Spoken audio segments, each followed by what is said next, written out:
Welcome to the Angmar Archives, a channel interested in the art and artifacts inspired by the works of J.R.R. Tolkien. I'm delighted to be joined once again by Adam and Sam. Adam, Sam, Happy New Year. How are you doing? Yeah, Happy New Year, guys. doing good. We thought we'll begin this episode with a little bit of an overview of 2025 before we jump into a hell of a lot that's already been, I suppose, announced at the back end of last year, start of this year. And I will share my screen now. Let me know when you can see it.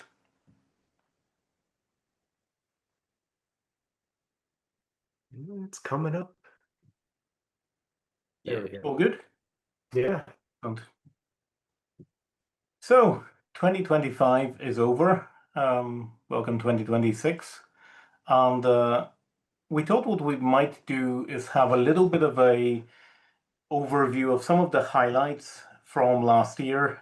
It's not an exhaustive list. We've gone through many of these before, but it just seemed like a good time to have a quick overview of what we thought were some of the best releases of the past year, and maybe some of our favorites and the things that we've picked up along the way. Sam, this was one of your choices, the Great Tales box set from HarperCollins. I found it hard to choose some of the things because I think I said to you guys, everything just seems to blend into one, and I can't remember what was released what year, to be honest. But I know this one was the Great Tales box set was the 2025, and I think you described it best, Julian. This image was just Alan Lee unleashed, and it just reminded me of everything I like about the first age, and it kind of cemented Alan Lee, I think, as my favorite Tolkien artist and illustrator. And it's a lovely box set. There's three great stories anyway, and I already had the copies, but it's just that image sealed it for me. It was I just loved it. I loved everything about it. And some of these other the extra bits of artwork were great as well.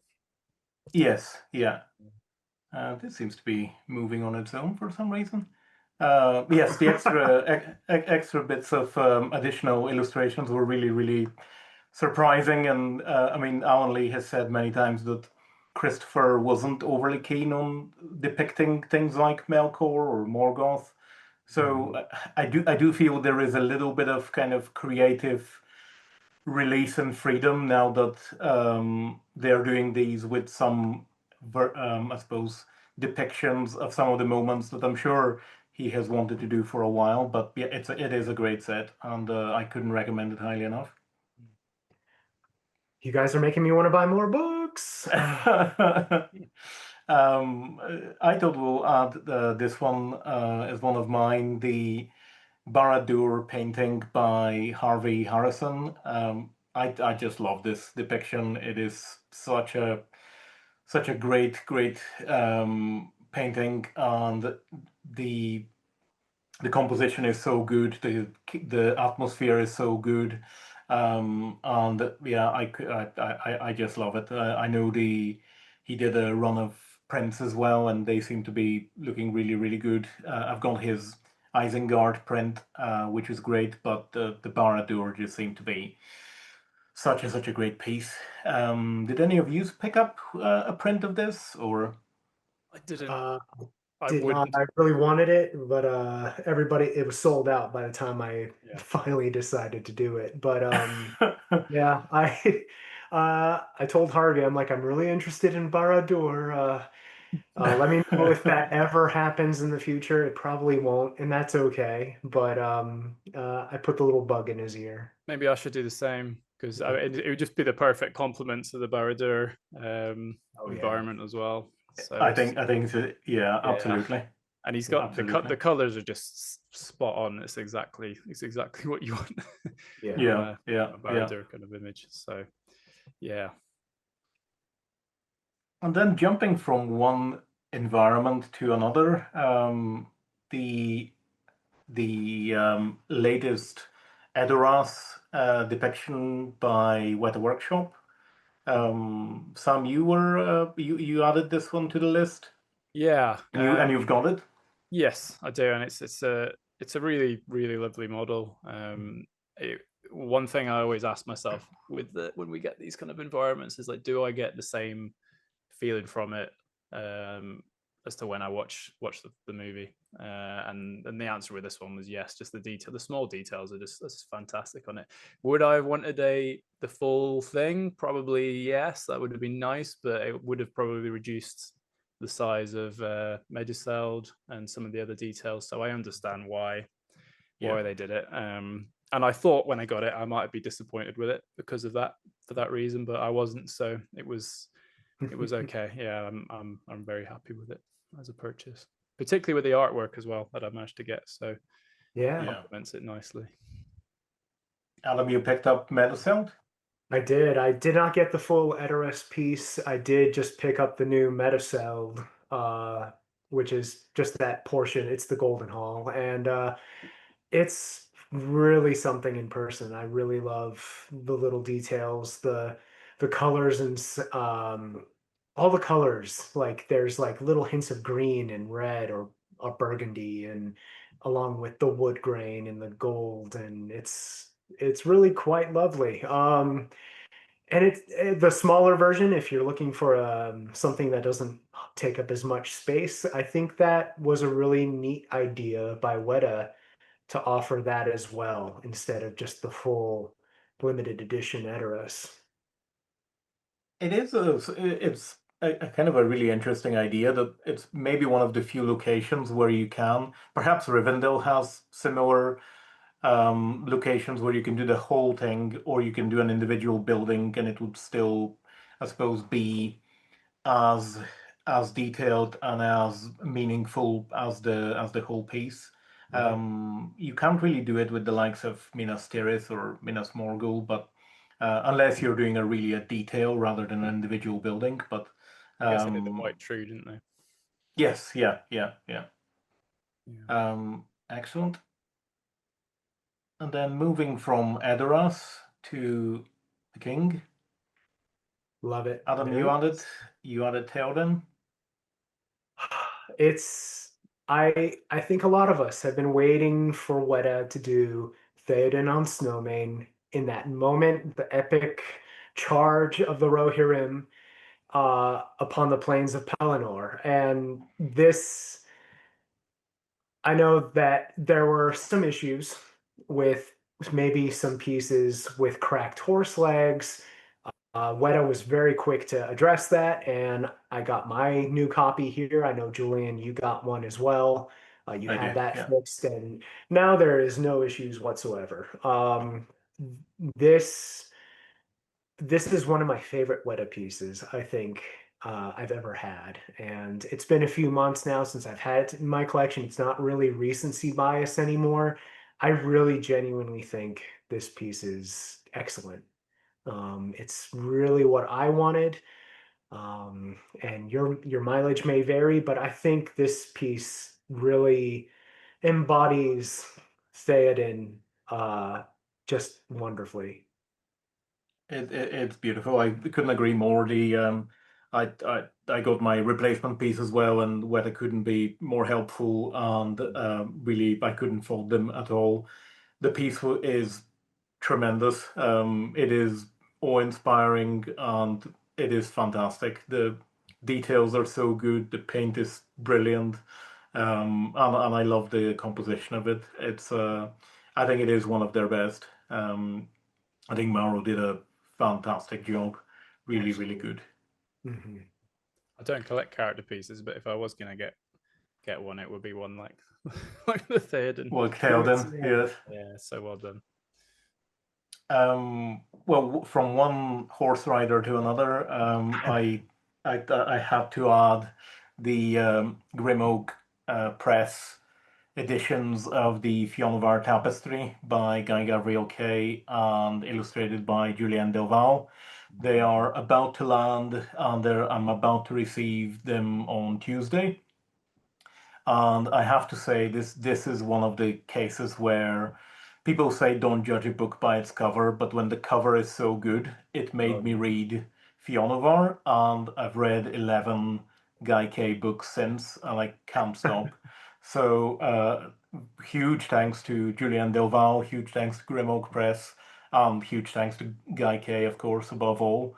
It's a phenomenal series. I love them, and I couldn't be more excited to get my hands on them. You guys are waiting on the last one, and you've got the other two already? Yep, I have Summer Train, Wandering Fire. I'm waiting on Darkest Road, hopefully sometime this week. Really can't wait for to really start reading Guy Gavriel Kay. Uh, it just seems like it's right up my alley. Julian, you were a huge influence on me to kind of pick these up, and then Conversation Tree Press is doing Tigana, which would pair wonderfully, I think, with the Grim Oak editions. Yeah. I am going to start reading these in the spring. I'm really, really excited. And I know a lot of people will say, like, oh, this isn't Kay's greatest work. And it's like, well, like, you got to start somewhere. And I think from everything I've ever seen or heard or read about the Fiona of Our Tapestry, I think it's a pretty darn good start for an author. And Grimoak did a fantastic job with the artwork and the presentation of these books. I haven't got Absolutely. any of them yet. Yeah. You haven't? Yeah, so all three of them will be arriving at the same time. Oh, so you're the same as me then. They will come in one bundle. Yeah. Uh, So I'm looking forward to it, and I entirely blame you two for. Yeah, you're welcome. Yeah. I'm very much hoping they're keeping these going, and that Julian's working on another after Tigana as well, whether it's with Grim Oak or with Conversation Tree. They are fantastic. Is it the Lions So of yes. Al Rasan? You said this is your favorite Lions one? of Aurasan, so far the high water mark. Although I just finished the Sarantine Mosaic, and it's inching so close to Lions of Aurasan that I can't tell which one I like better. But I do have to say I think the Fionn of Our Tapestry is a great start, although it is very different from the rest of the books.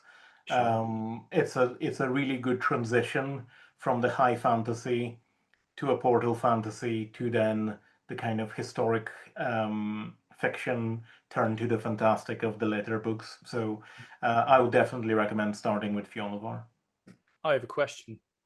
Yes, Is Fionavar the only trilogy he's done, or are the others all individual books? It is the only uh, trilogy so far. it's the only trilogy. The Sarantine Mosaic is a duology that's made up of two books, Sailing to Sarantium and Lord of Emperors. And then the others, there are other books that are closely related, but they're not like Fionavar, which is book one, book two, book three. Some of his more recent books, like Children of Earth and Sky, Brightness Long Ago, and All the Seas of the World, they are loosely kind of within 20 years of each other, but you can read them as a standalone book. It's not that the story continues. It's so Fionavar is the only trilogy. And Isabel is a kind of a sequel, but not really. There's just a couple of characters from Fionavar that reappear, but it's a completely different setting to Fionavar. Well, the big pull for me is obviously the fact that he's worked. He doesn't talk about it much, does he? But he did some work on the Silmarillion. Yeah. Did he help edit it with Christopher back in the day? Yes. So that's Yeah. you kind of know you're getting something good. Absolutely.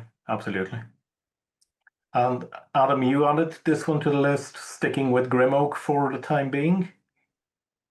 This is the cover for the third and fourth of Tad Williams's Memory, Sorrow, and Torn by Donato Giancola, and Tad Williams, obviously the author.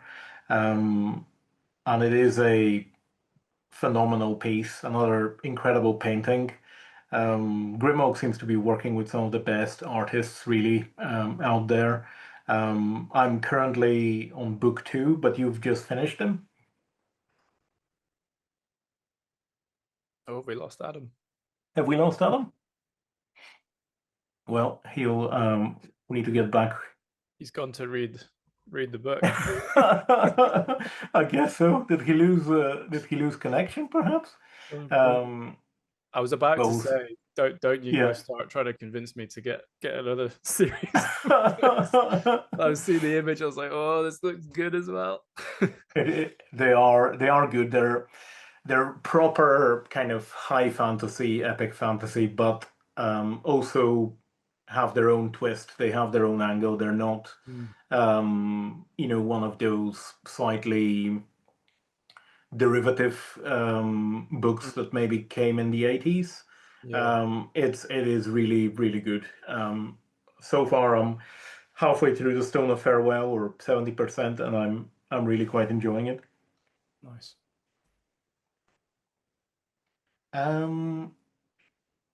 From one fine press to another, Mythago Wood by the Folio Society. This was one of yours, Sam? Yeah. Did you get this one as well? I did as well. Yes, yeah, Well, yeah. yeah. I mean, it's funny that I wanted to put this one on the list, considering I haven't actually read the book yet. Right. Yeah, but it was just the design of it was so stunning. It was like opening up a tree. Yeah, yeah.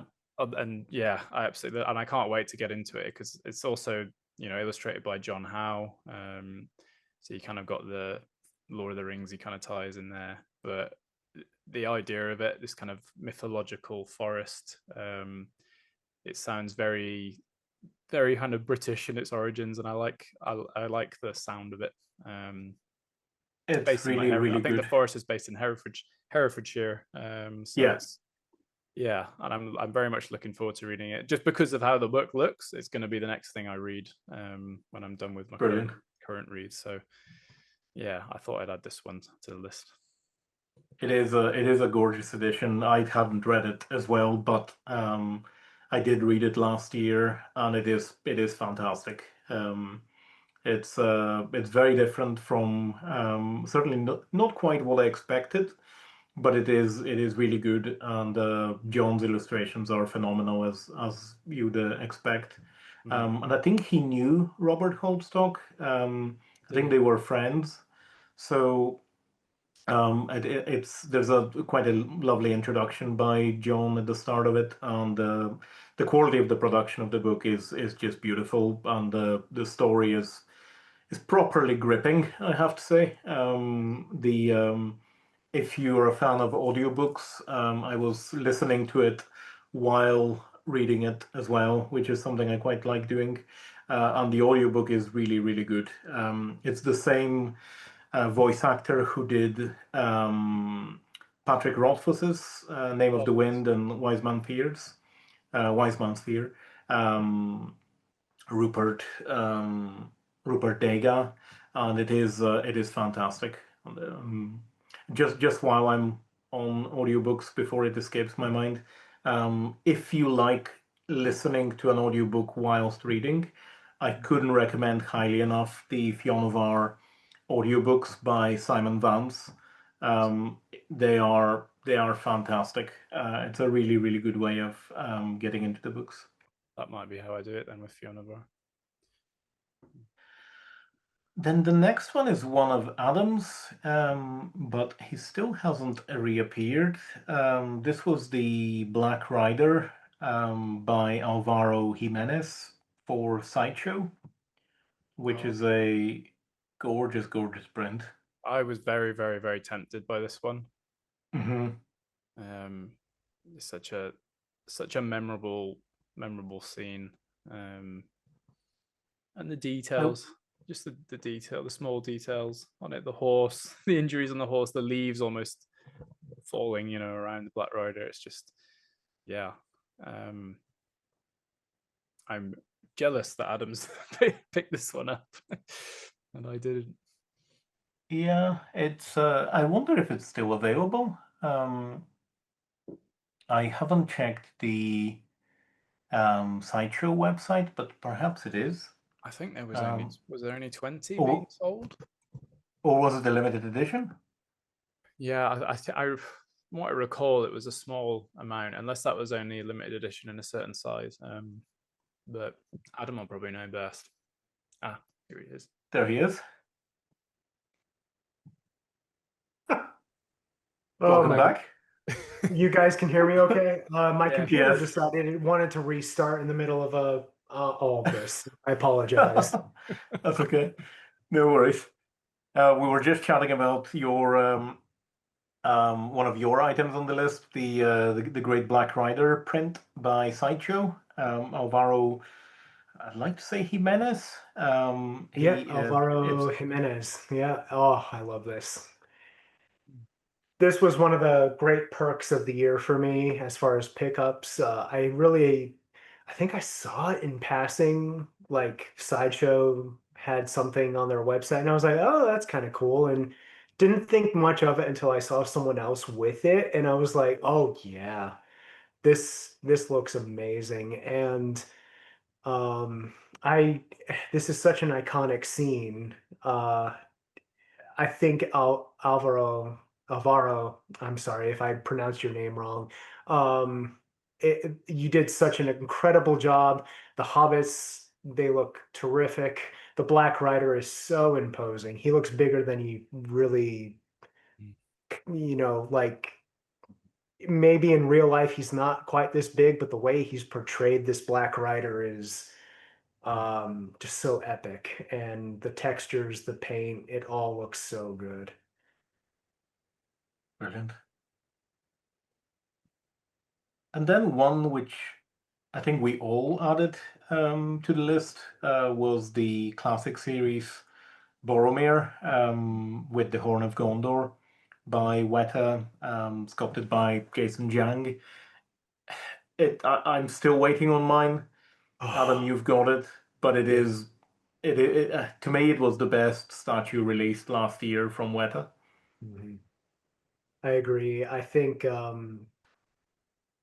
the production piece came out really good. The Horn of Gondor is such a great little touch to add. And I think that's a really neat idea they've done with even the new Legolas statue that they're releasing, including a prop that's important to that character.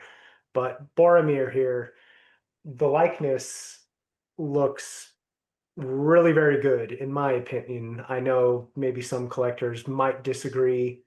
Um, I I have to say I think it's one of the best likenesses they've done in their classic series line. It's Sean Bean through and through. I think that's particular statue was requested as well for a long time by a lot of people. That Yeah. particular Yeah. scene. So I don't think people were disappointed by the sound of things. So yeah. I just can't wait. I really hope it arrives in the EU very soon. But I hope yes, so. the excitement is all-time high. And from one Horn of Gondor to another, I couldn't resist adding the fan art sculpture piece by Dr. Malcolm of Denethor with the broken Horn of Gondor. I still think it's one of my favorite pickups of last year. It's a brilliant, brilliant piece, and I can't wait to pair it with Boromir. It's on par with Weta easily. I certainly don't know how you could do Denethor better. He did a phenomenal job, and I'm sure he's in the last batch currently, but I'm sure he'll have a great break and won't miss the face of John Noble for after painting so many of these. But it is a brilliant, brilliant piece. So everyone that picked it up, I think, has been incredibly complimentary of it, and it's a great addition. That is an awesome custom statue. I'm jealous. It really does look terrific. And then lastly, I've added this set, which we're gonna talk about in a lot more detail later on, but it was released in 2025 in December for Mondo.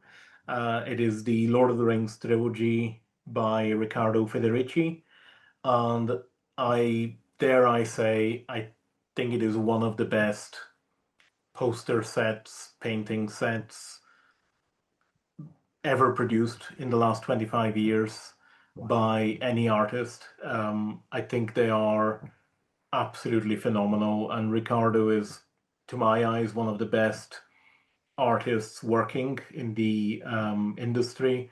I think he's a proper old school master, and we'll get into more detail later on. But they were a set to celebrate the 25th anniversary of the Fellowship of the Ring. And now that we're in 2026, happy 25th anniversary, everybody. Woohoo! And the Empire magazine released a cover. This is their sort of subscriber exclusive cover, as well as their standard cover celebrating the 25th anniversary. And it seems like they will be showing all three films, extended editions, in cinema in January 26, Yep, if I'm not mistaken. that's right. I've got my tickets for next weekend. Brilliant. I'm taking my whole work team, and 4 of them have never seen Lord of the Rings. So Oh wow. Minds I will love be that blown. so I'm much. slightly nervous because they're always like, "Ah, it's too long. Don't like fantasy. Not interested." And I'm like, "Well, do you like Harry Potter?" Most of them are like, "Yeah, I love Harry Potter." I'm like, "Okay, we'll just be open-minded."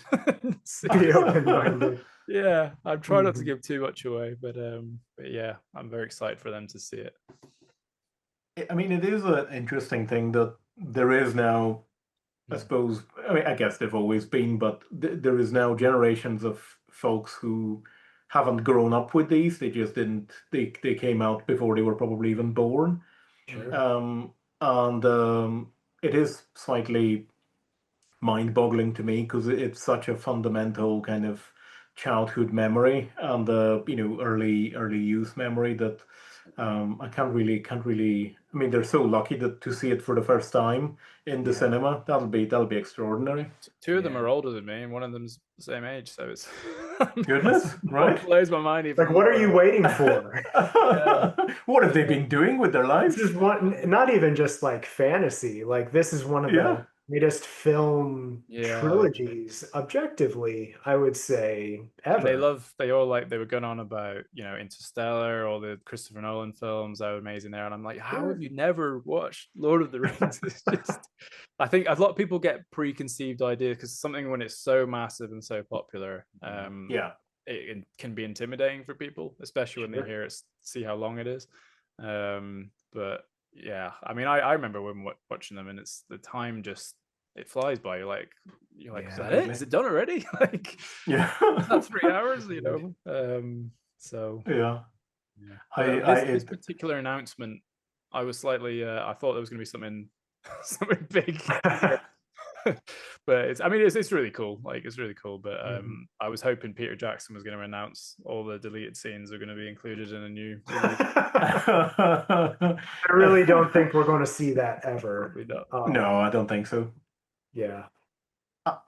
Personally, I'm not sure we need to. I Mhm. think the extended editions are as good as they can be.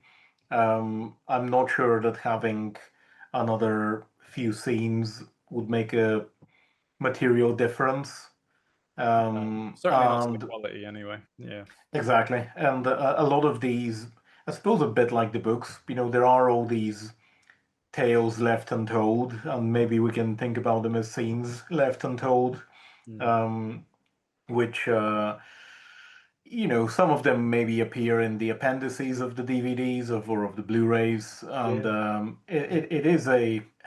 I would just leave them as they are. I don't think it's a great idea revisiting Mm. movies 25 years later and tinkering with them. So, They might. I wouldn't mind if they did it like included the scene, like did them up and included them as like these are the deleted scenes that you've never seen. yeah, Because some of that I Yeah. know they did Gilgalad's death and everything was yeah, yeah. filmed, and Like I think the guy said he was quite disappointed because he said obviously he gets picked up by Sauron and set on fire, and it's like that would be Yeah. cool to see. That would be, yeah. It would be, yes. Um, Yeah. So yeah, there's moments like that where I wouldn't mind seeing them, but yeah, I agree with you. I don't think you can improve on nothing they can Yeah. include is going to improve on what they've already done. So Yeah.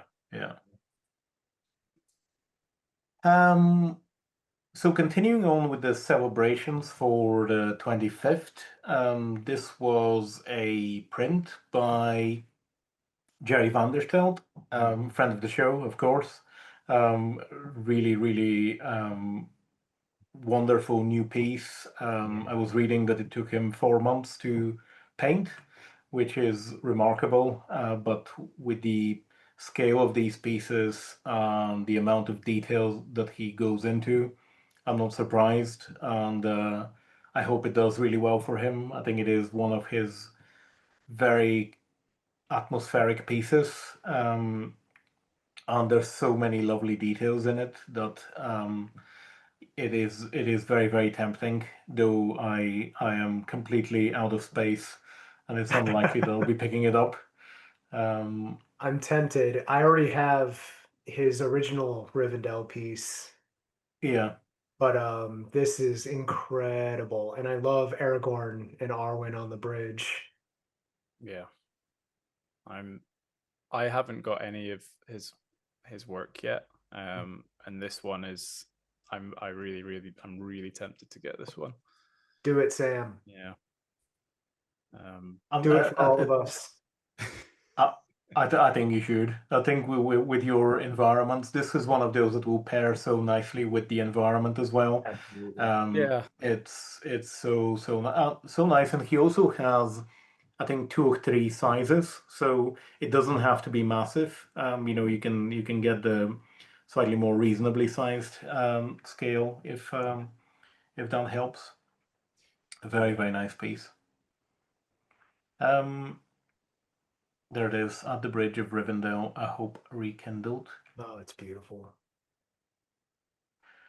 And so moving from one calm and atmospheric piece to one not so calm but incredibly atmospheric piece.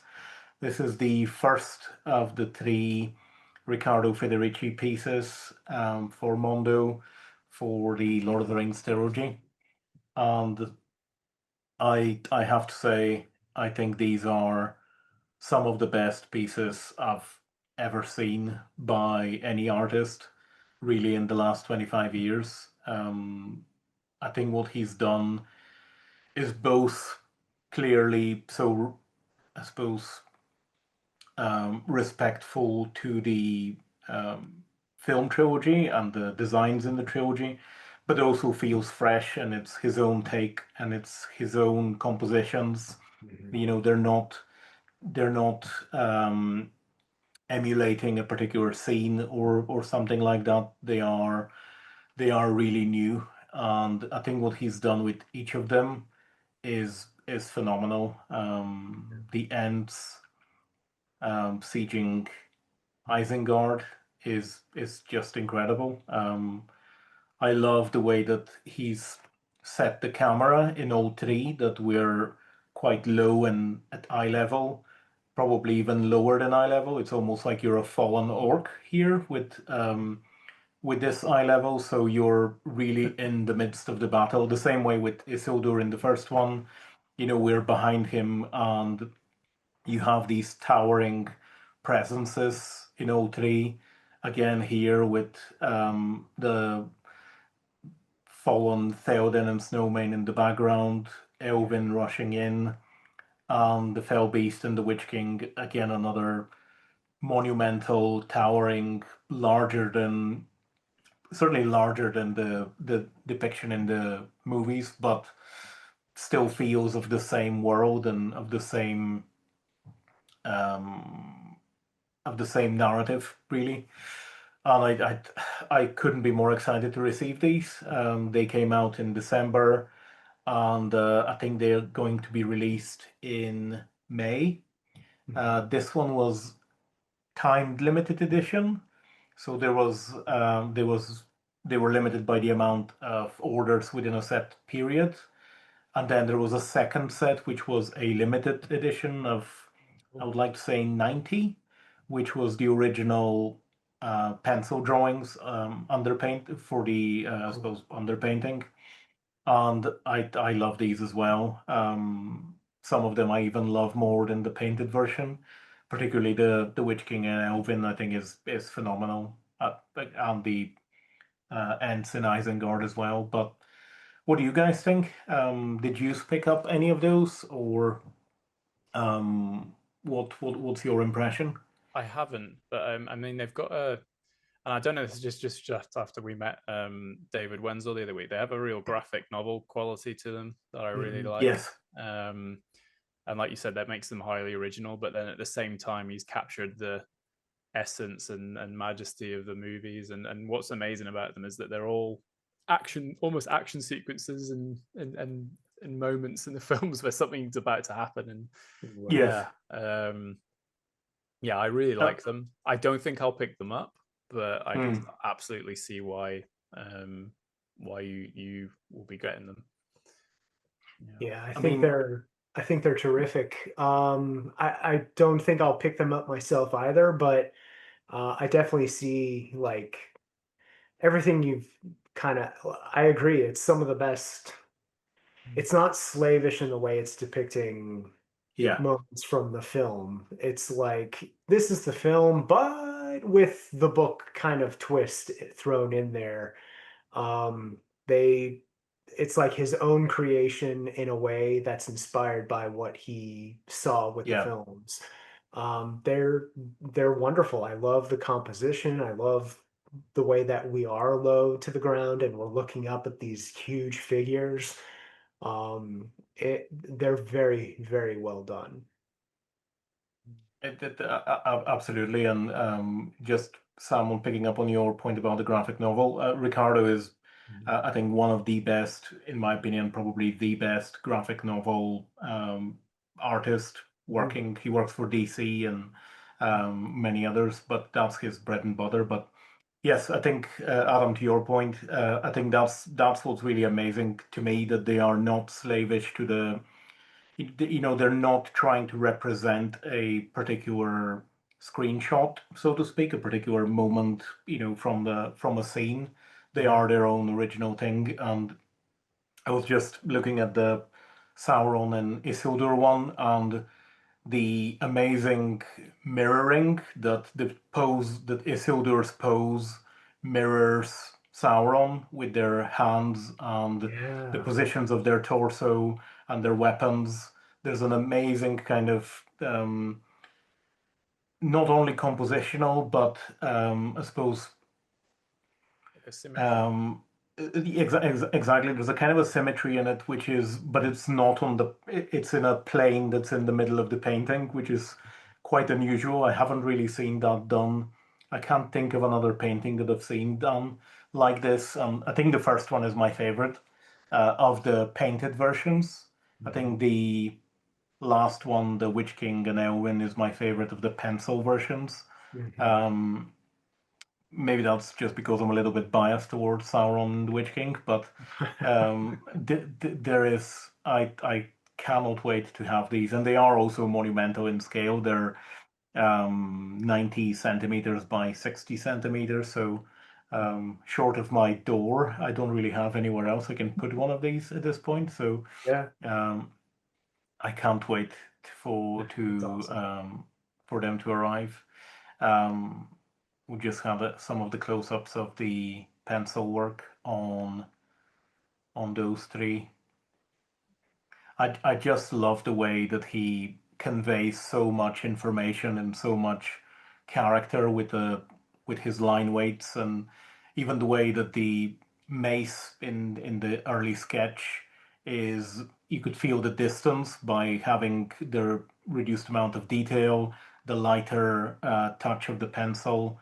They are phenomenal. And then this one is so characterful. I think this is one of that would be a phenomenal statue, I would say. To make an Ent like this would just be an incredible diorama, really. with those orcs. You can imagine the orcs almost the Warhammer scale rather than the 1/6 scale, but Yeah. absolutely love this. And Theoden and Snowmane in this, beautiful. When rushing in.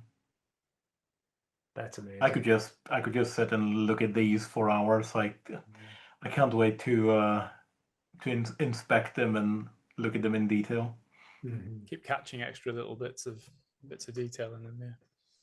I think this is it. This is the kind of the joy of these, that there's so much in them. And in both versions, yes, I couldn't be more excited, as you can tell.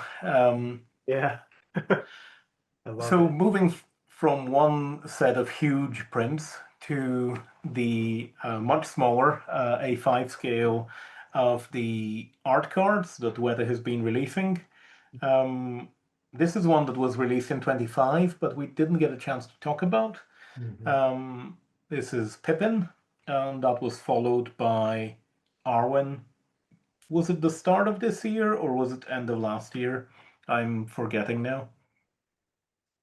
For Arwen? Arwen, yeah. Yeah, Arwen was December. December, yeah, Yeah. yeah. And Adam, you've picked up both of these? Yeah, so I've been waiting, and I think I mentioned this in a previous episode, kind of like for shipping purposes, just waiting for like a couple of cards to come out, and then I'll ship out a batch just to save on that shipping cost. So I actually have Legolas, Pippin, and Arwen all coming. They should be here Tuesday.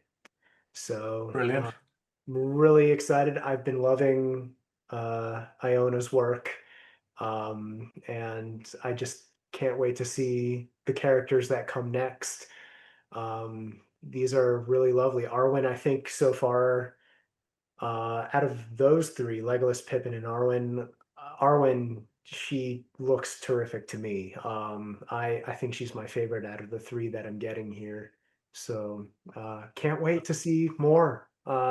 Thank you for making these, Iona.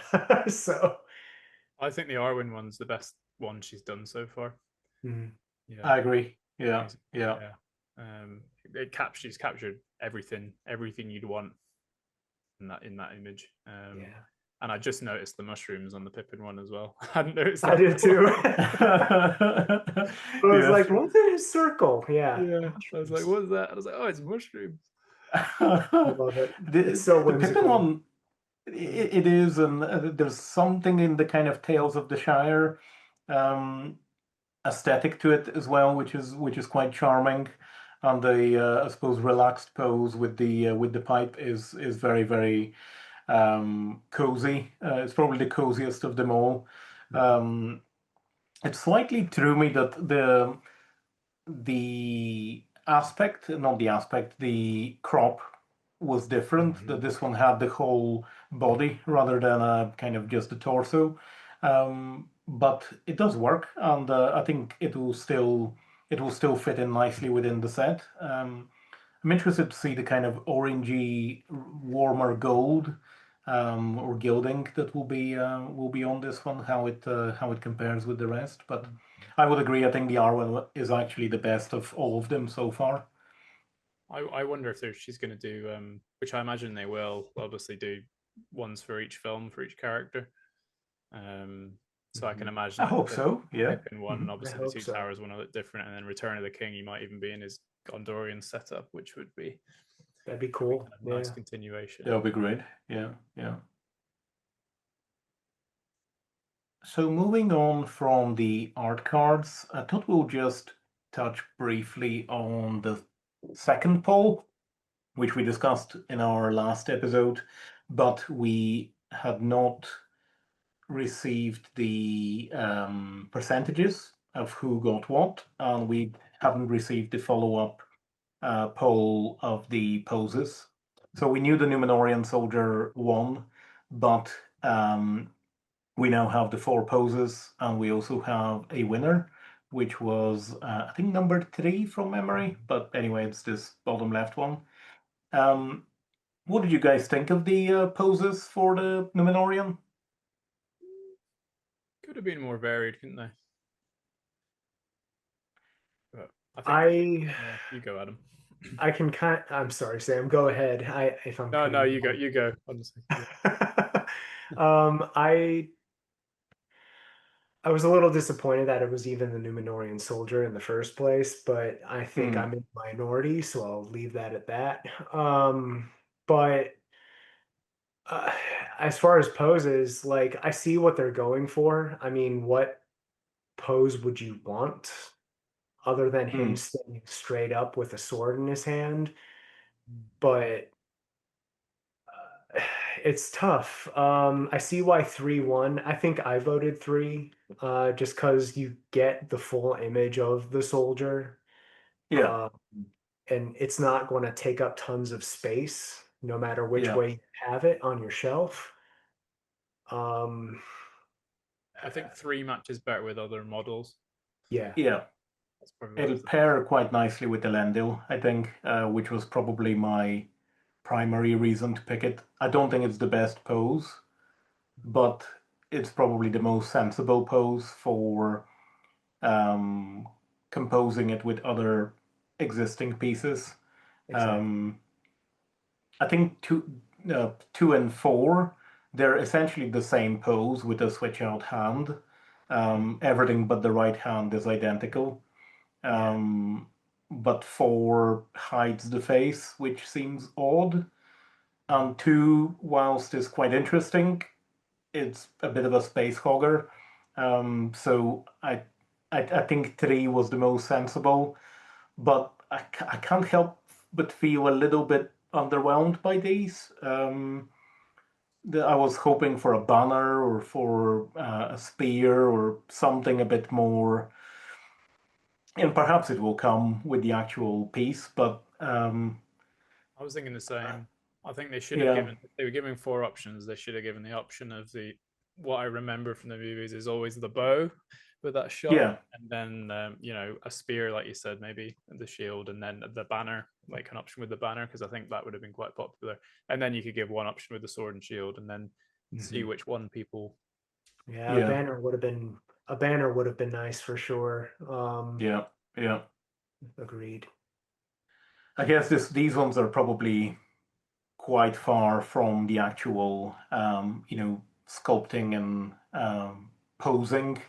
But as an indication, I guess what the poll suggested is keep it calm, keep it more constrained in terms of space. I think something like 1 would have just taken up so much space and would be quite sort of easy to break, if that makes sense. A bit like some of the more dynamic Hobbit pieces, which Weta did a few years ago. And I think the kind of more constrained, composed pieces are generally better. I do think once the model's done and you get the Numenorian crest and everything, people will probably be a bit more excited about it. Oh yeah, Yeah, yeah, absolutely, sure. absolutely, yeah. And I'm sure it will be a really nice piece, but from the current kind of choice, none of them sort of gripped me and felt like this is the one. So it was more of a, I don't know, it was more of a calculated response rather than a gut kind of this feels great response. So we'll just see what the final piece looks like, which I suspect it'll be at least a year until we see the actual piece. Oh yeah. And then we had, I think that was the last piece of the year.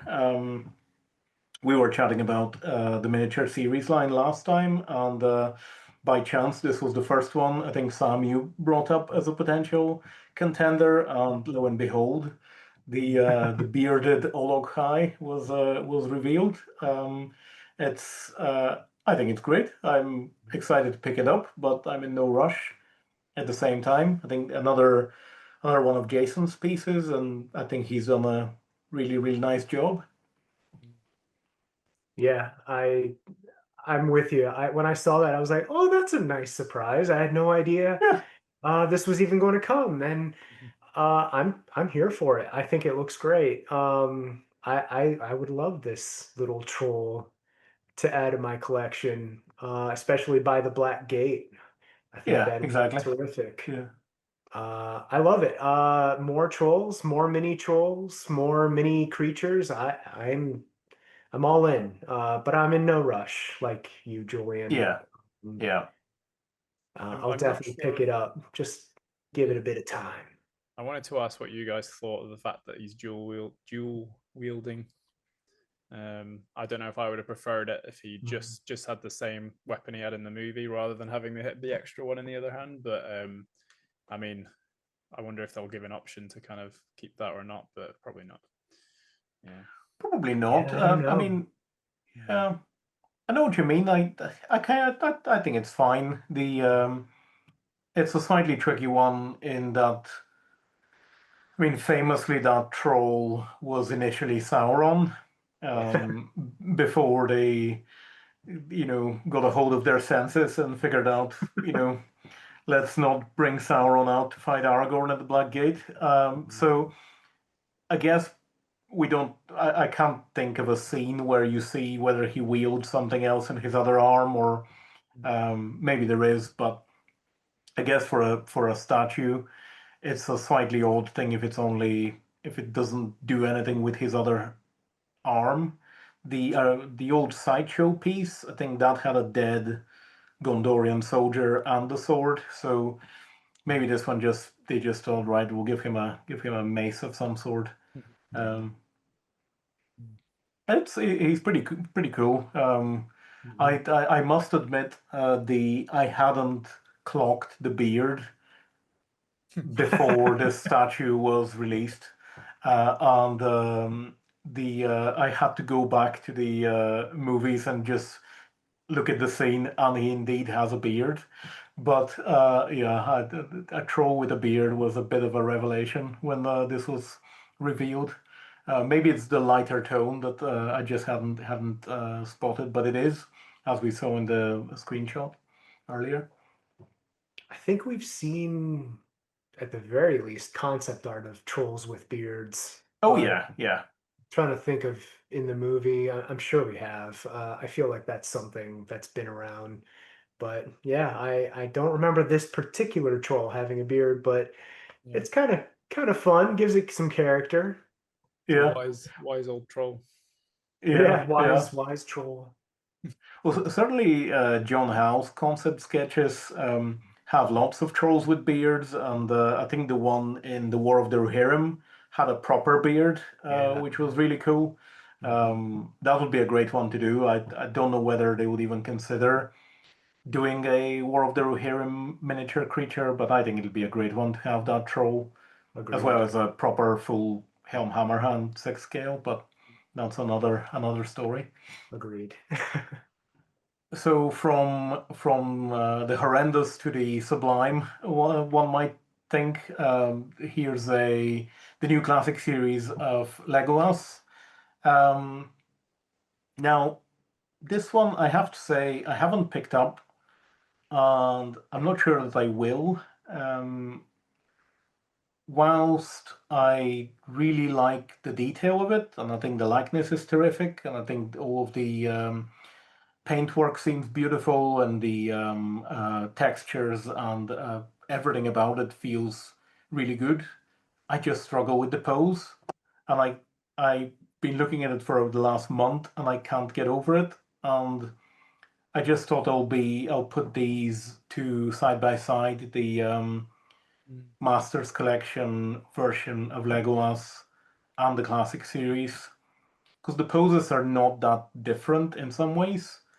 But whilst the one on the Masters Collection feels perfect, I I can't I can't quite put my finger on it, but there's Right. something about the classic series that seems a little bit kind of Yeah. odd. He Yeah. doesn't seem alert. That's Yeah, what he I get. seems like he's sort of looking around, slightly Yeah, bewildered, or when you think of Legolas, you think he's always he's always alert. He's always thinking. Whereas this one just it's kind of just it's a little bit too casual. Something a bit too casual about it. I'm looking. I think because I'm with you that I can't quite put my finger on it, but I think it's not so much the pose that's weird to me. It's more like the position of his head. Right. Like there's something about the neck and the head, and it's not so much the pose. I think it's just the way he's like looking over his shoulder, or yeah, I'm with you.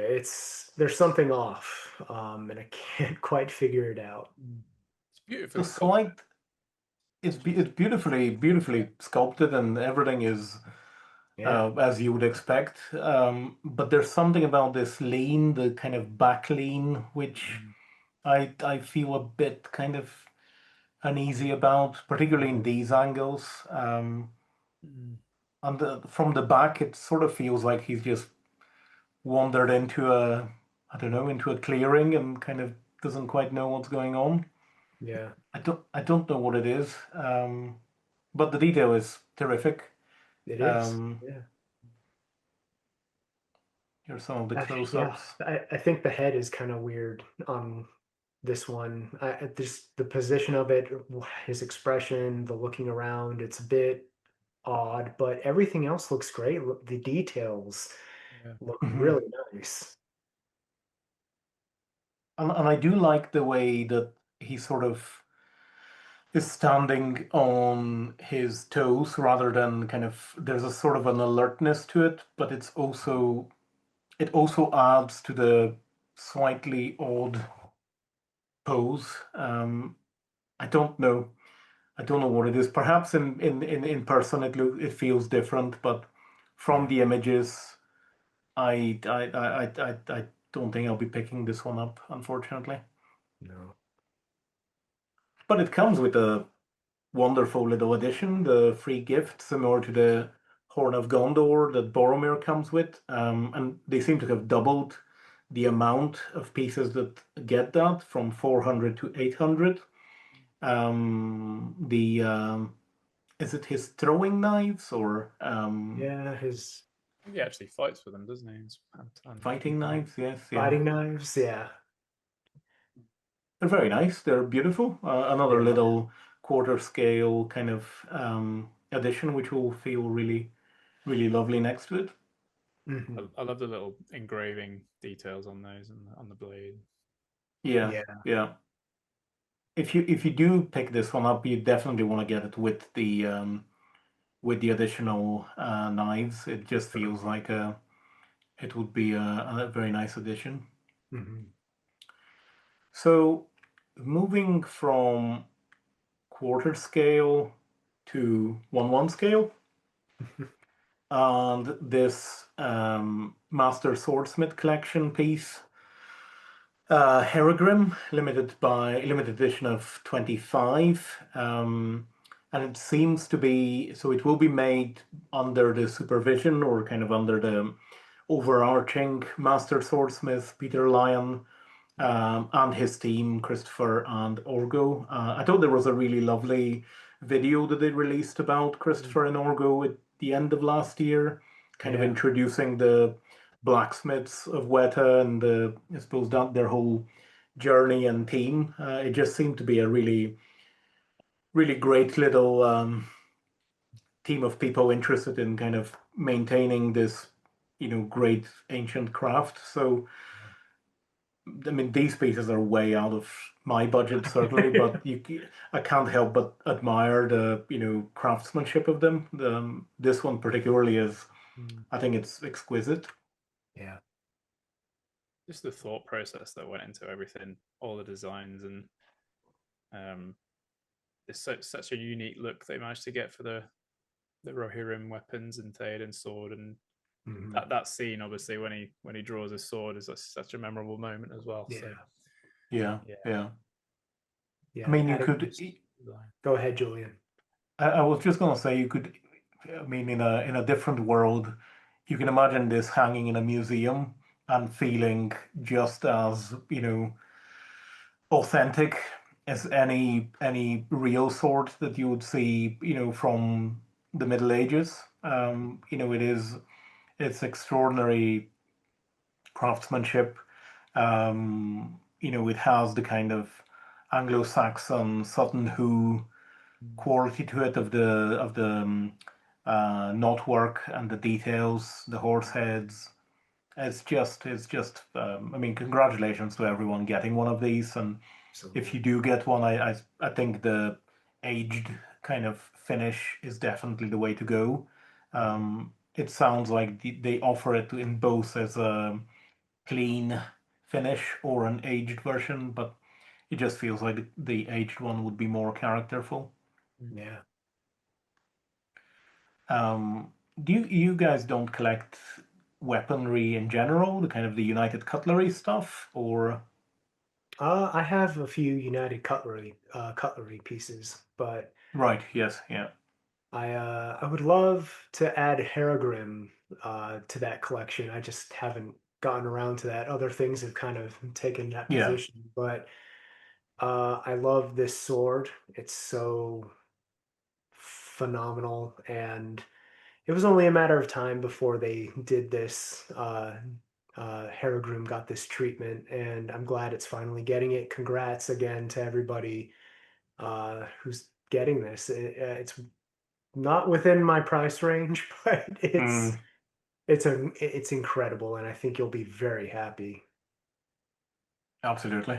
I think the if you go for it, I'd be going for the scabbard Yeah. and the belt as well. It's such an incredible piece of artistry and Oh, craftsmanship.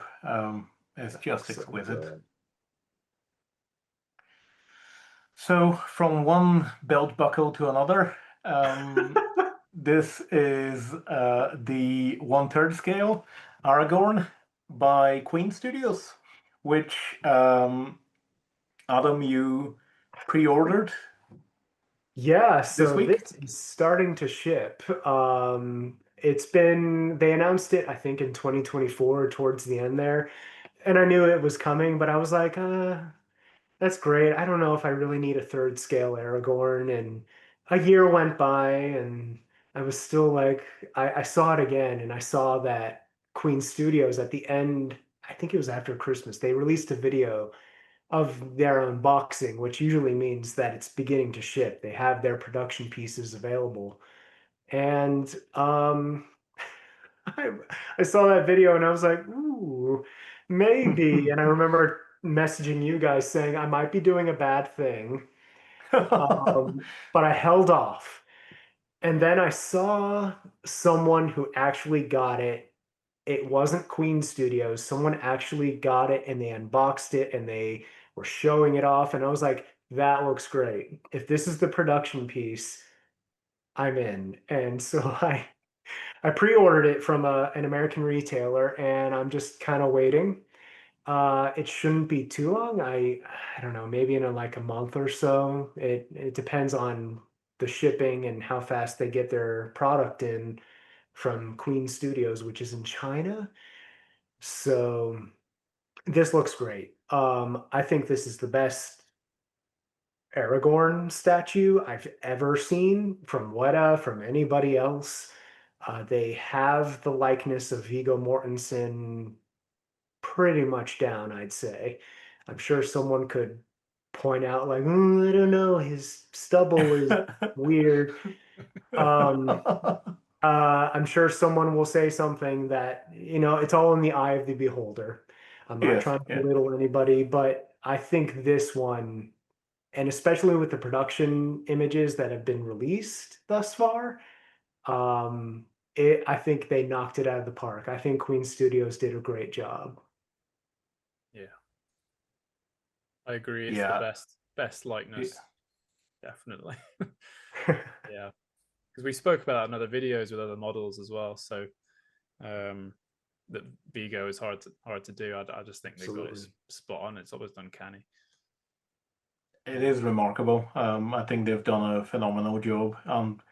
That unboxing video of the in-hand piece, it is mind-blowing. I don't know how they've managed to do it, but they have, and it does look tremendous. So very, very excited to see your photographs when they do come and when you do receive it.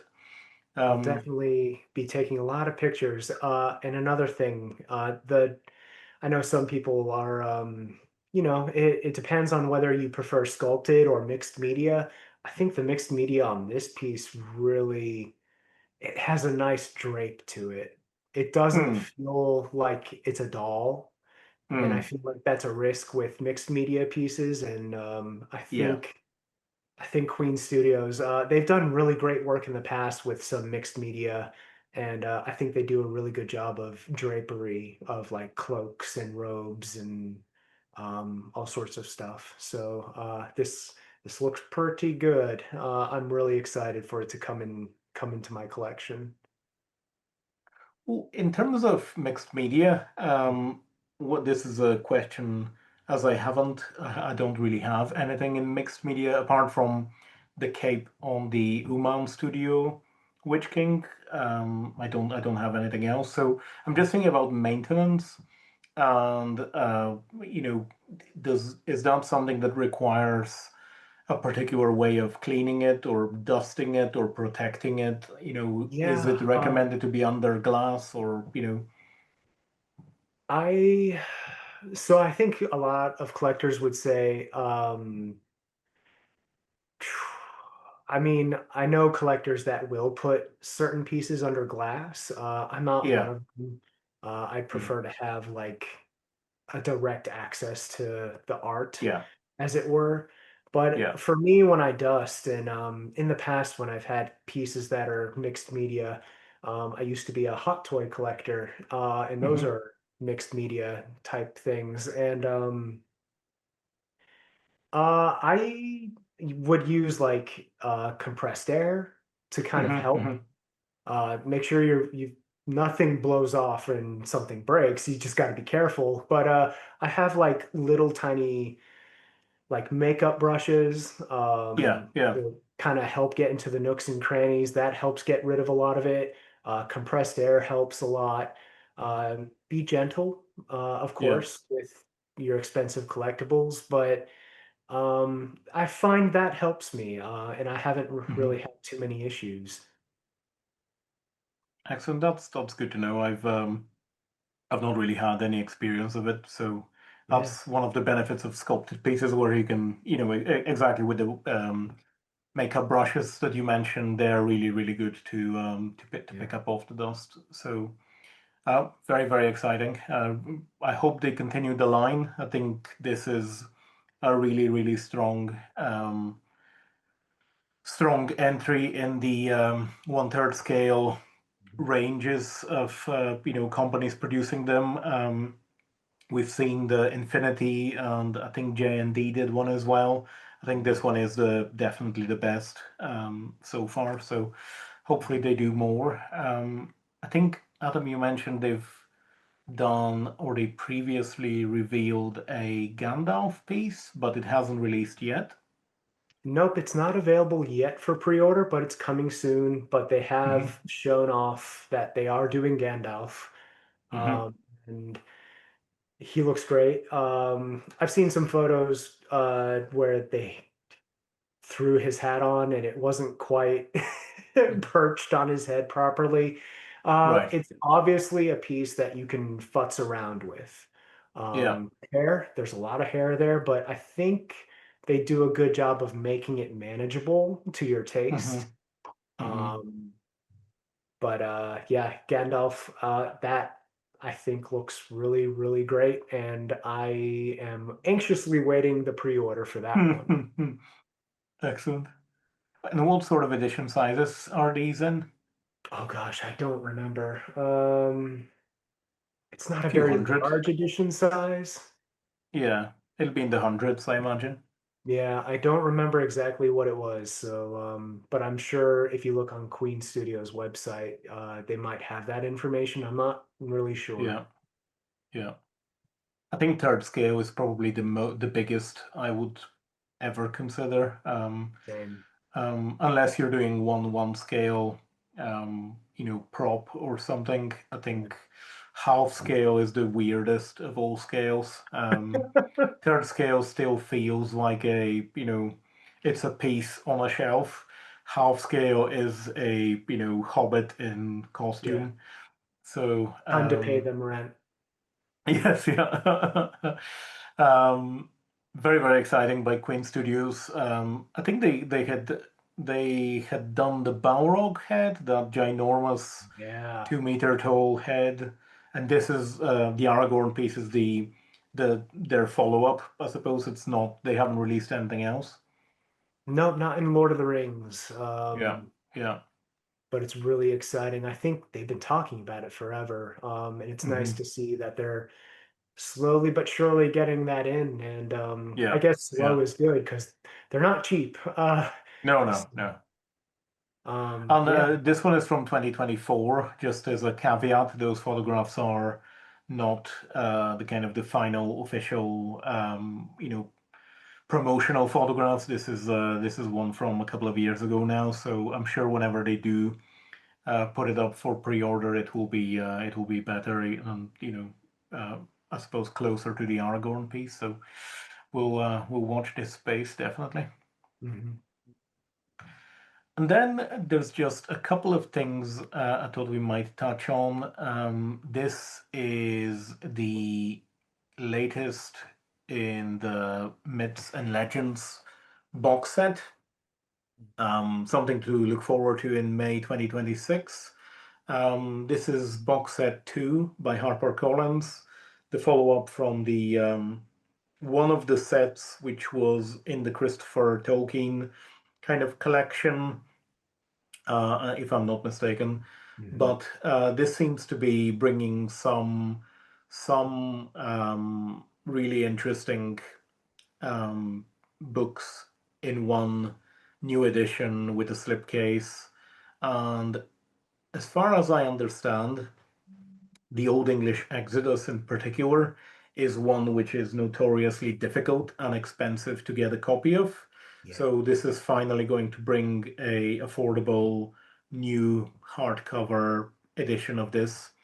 So I'm very, very excited to pick one up. Mhm. So, Agreed. I'm excited for this. I still have to pick up the other set, but I've been considering because I have like the history of Middle Earth in like 3 large Yeah, volumes, but I'm kind of considering like doing the individual to make it more easy to read. But I'm really excited for this too. I really want to dive into Tolkien's non-Middle Earth works. I'm really yeah, excited to kind of jump into that. mm.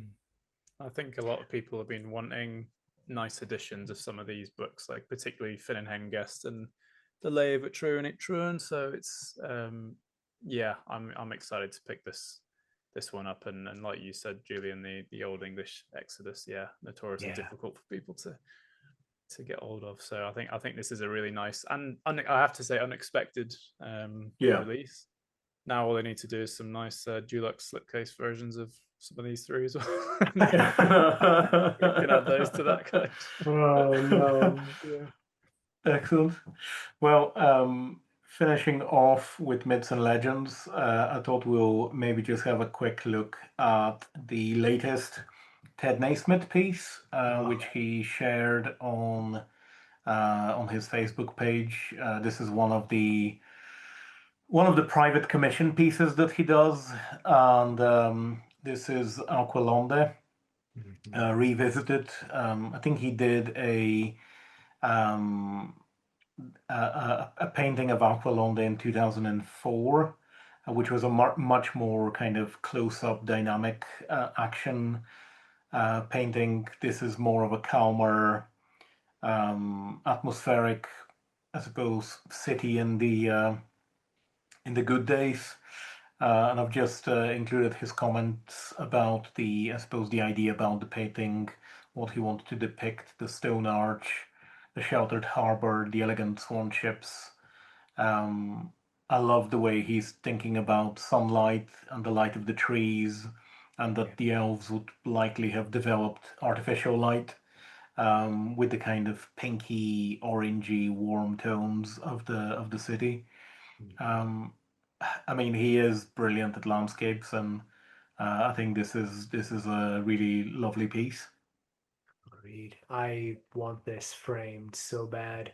I agree. Ted Naismith, I think he does a great job with his landscapes, and this is gorgeous. I'm just getting lost in the city itself. All those details.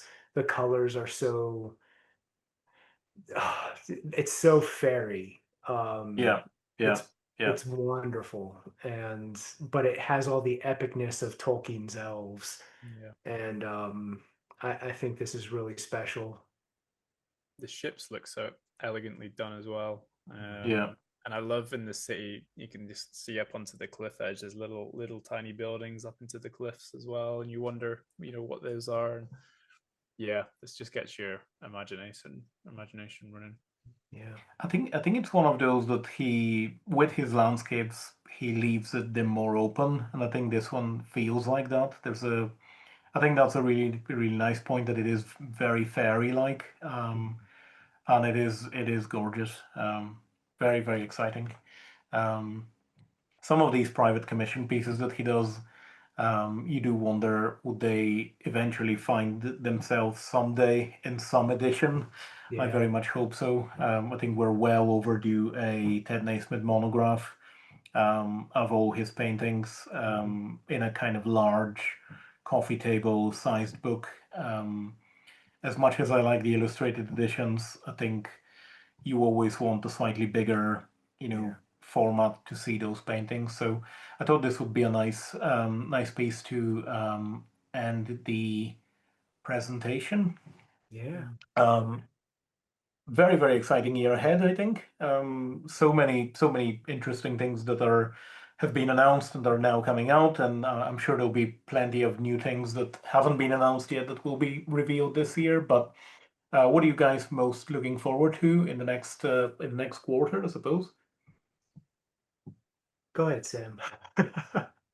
Curathungel, I think it's meant to be Hmm. Yeah, arriving this quarter. Yeah. So I'll look forward to that. And then It Tigana's not quite this quarter, is it? That's No, they pushed it to May. pushed it back. Darn it. But agreed. yeah, Yeah. but I'd probably say Curathungel, and then I've even Games Workshop have announced a couple of nice new things. I know there's a new Mhm. Shelob that they've announced. Yeah, Oh yeah, that looked really good. Yeah. Yeah, that's yeah. yeah, So yeah, we'll see. And there's lots of nice little books. A couple of the new Dulux slipcase ones coming Mm-hmm. next month. So yeah, it seems like it's going to be a good year. I'm excited to see what else is going to be yeah. announced. Agreed. What do you think Weta will surprise us with this year? Huh. 25th anniversary. I wonder. It's probably going to be fellowship themed, so it could be the year of Lothlorien. Who knows? Possibly. Yeah. Yeah, Lothlorien, Gandalf versus the Balrog on the Bridge of Khazad-dûm. Weta has Possibly. never done that. I know Prime One has, but Weta has yet to have made a diorama quite like that. So Mm. I would love to see it. I Yeah. I'd be interested in that. Space is becoming more of a pressing issue, but I think I could make something like that work. As far as pieces that I'm excited for, definitely Kirith Ungol, Hmm. Tagana. I'm Hmm. really excited for the Curious King edition that they teased of Earthsea, the first three Oh books yes. of Yeah. Earthsea. Yeah. Yeah. Tom Uh, Kidd. I cannot wait to see that, and I think I might be dipping into that one. Um, Excellent. I've been waiting for a really nice. I mean, there have been really great editions of Earthsea. Folio Mm. Society currently has a really tremendous set. Yeah. But I'm really excited for Curious King's offering there, and I think the Queen Studios Aragorn will be. Never say never. I think that might be my priciest purchase for the year. Hmm. Uh, don't want to go too heavy-handed with statue collectibles. I don't really have an urge Yeah, to get too many more statues, but I'm really excited to see more art get revealed over the course of the year. yeah, yeah, absolutely.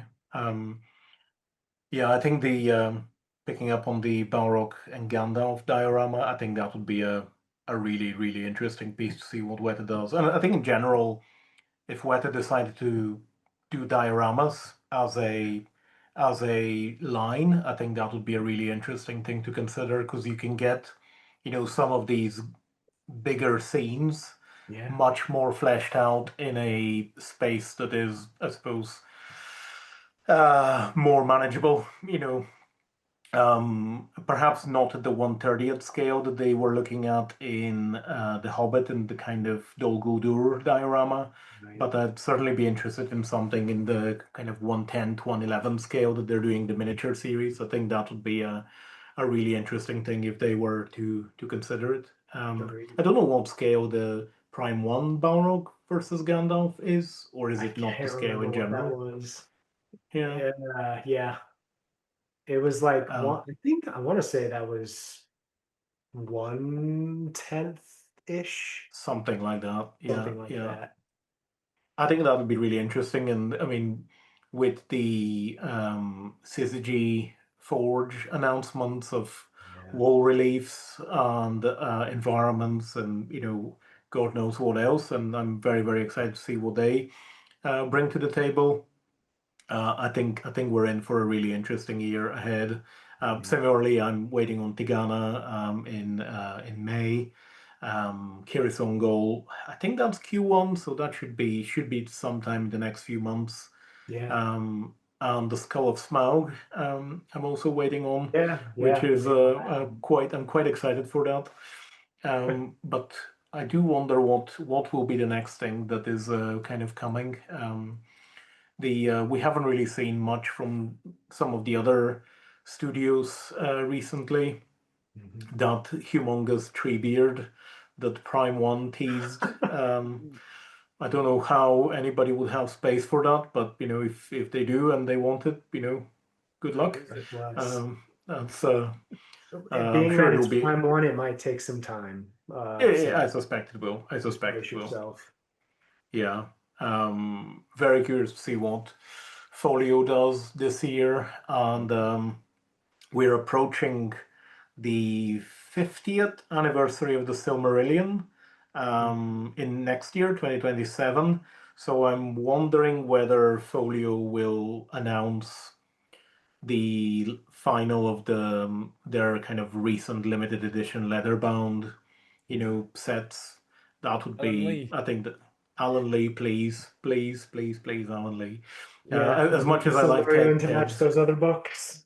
Yeah, yeah, I think so. I mean, as much as I like Ted's Silmarillion, I Mhm. think it'd be great to have a set of Alan Lee's as well. He's done so many of them that if you combine all the great tales, unfinished Mhm. tales, and I'm sure other pieces that he can do, a handful of, they can easily do a set of the Silmarillion. So we'll have to wait and see what else comes up. But Yeah.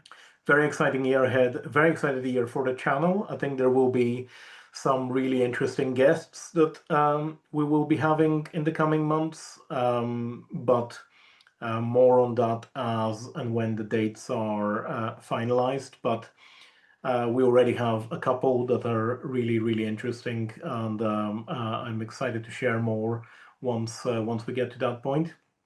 So we'll probably finish it here. Um, what do you guys think people can do if they would like to help us? Like, subscribe, leave a comment if you feel so inclined, and let us know what you think. Please do. Thanks everybody. Thanks for listening. Thanks Adam. Thanks Sam. It's been another great fun episode. So wish you all the very best, everyone, and we'll see you on the next one. Yeah. Goodbye. Bye.